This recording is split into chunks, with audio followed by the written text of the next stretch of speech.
From the State House tonight, the Vermont Human Rights Commission is celebrating 30 years of service. Yet Governor Phil Scott acknowledged there is a lot of work to be done when it comes to equality and justice.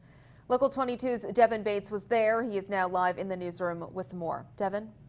Well, Lauren, all three speakers tonight highlighted the progress Vermont has made in civil rights over the last 30 years, but several examples of hate and divisiveness happening in plain sight over the past year were also part of that conversation.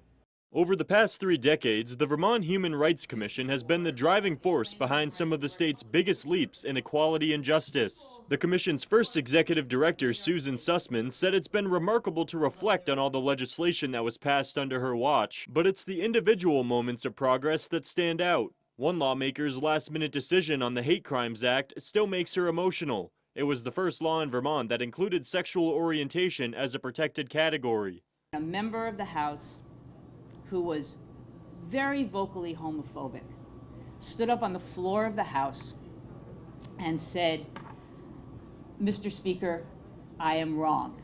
And that was because he had been told by the Speaker that one of his committee members was a closeted gay man at that time in the State House. Governor Phil Scott thanked the commission for work he said was challenging and often thankless, and said that while Vermont is known for tolerance and acceptance, several examples of hate over the past year have shown that's not always the case. A camp for transracial families was subjected to racial slurs in Stowe. An African-American legislator, Kaya Morris, and her family were harassed, and a transgender candidate who ran against me for governor received death threats. This is not and cannot be who we are.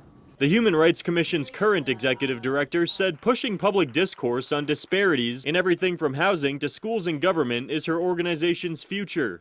It's not enough to react to discrimination.